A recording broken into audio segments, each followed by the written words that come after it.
ఈరోజు అంతర్జాతీయ మహిళా దినోత్సవం జరుపుకుంటున్న సందర్భంలో అందరికీ కూడా నా హృదయపూర్వక శుభాకాంక్షలు తెలియజేస్తా ఉన్నా.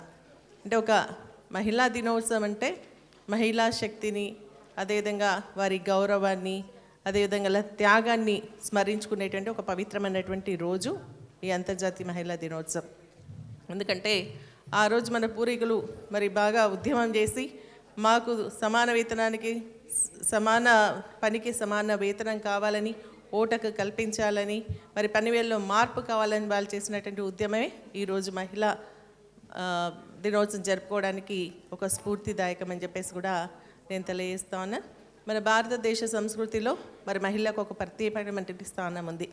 మనం ఒకసారి చూసుకున్నట్టయితే మరి మన దేవతల పేర్లు కూడా మనం చూసుకున్నట్టయితే లక్ష్మీ నరసింహస్వామి ఫస్ట్ మహిళల పేర్లు ఉంటాయి. లక్ష్మీ నరసింహస్వామి, సీతారాములు, పార్వతీ పరమేశ్వర్లు, లక్ష్మీ నారాయణ, లక్ష్మీ గణపతి, ఈ విధంగా అంటే ఆనాటి నుంచి కూడా మనకు మహిళలకు ఒక ప్రత్యేకమైనటువంటి స్థానం మన భారతదేశంలో ఉంది అని చెప్పేసి కూడా నేను ఈ సందర్భంగా తెలియజేస్తా ఉన్నా.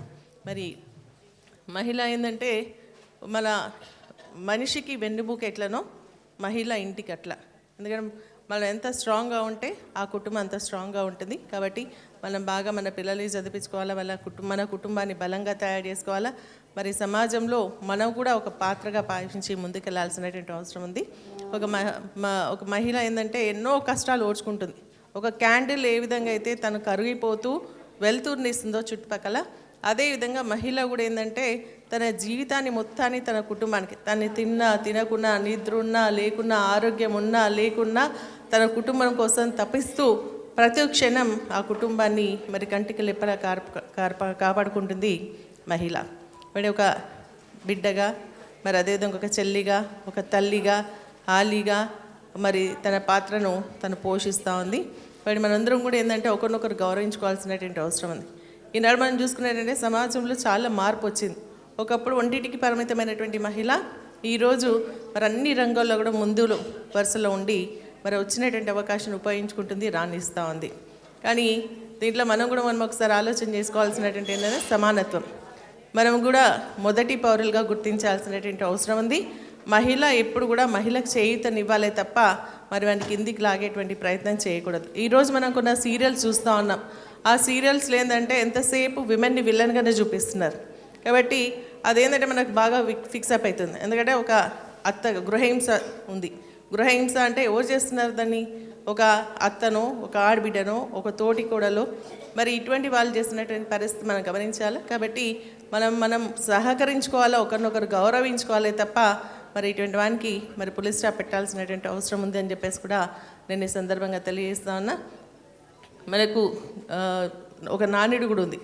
ఎక్కడైతే మరి మహిళలు గౌరవింపడతారో అక్కడ దేవతలు కొలువై ఉంటారని చెప్పేసి. కాబట్టి అటువంటి పవిత్రమైనటువంటి స్థానం మహిళది. సృష్టిలో మరి మహిళ లేకపోతే ప్రపంచమే లేదు, సృష్టి లేదు. కాబట్టి మనం ఆ మహిళల్ని కాపాడుకోవాల్సినటువంటి అవసరం ఉంది. మరి ఈరోజు మనం చూసుకున్నట్టయితే కేసీఆర్ గారి నాయకత్వంలో మరి ఒక మహిళా పక్షపాతిగా వారు ఎన్నో కార్యక్రమాలను తీసుకొని రావడం జరిగింది. మహిళా రక్షణ విషయం కానీ, అభివృద్ధిలో కానీ, సంక్షేమంలో కానీ పెద్దపీట వేయడం జరిగింది.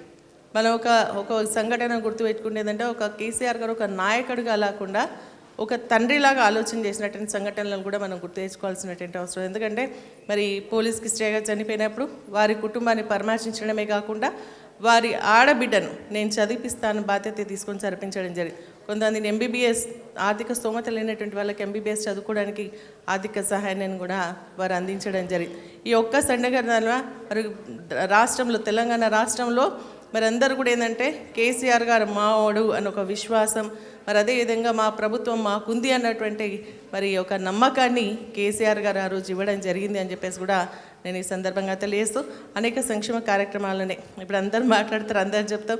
కళ్యాణ లక్ష్మి అనుకోండి, షాదీ ముబారకే అనుకోండి, స్కాలర్షిప్సే అనుకోండి, విద్యా గురుకులాలే అనుకోండి మహిళలకు సంబంధించి, అదేవిధంగా కేసీఆర్ కిట్, ఆరోగ్య శ్రీ పథకం కానీ, మహిళలకు ప్రత్యేకంగా ఏదంటే పోలీస్ రిక్రూట్మెంట్లో 10% రిజర్వేషన్ ఉంటుండే, కానీ కేసీఆర్ గారు 2015 నుంచి ఆ 10%ని మరి 33% చేయడం జరిగింది.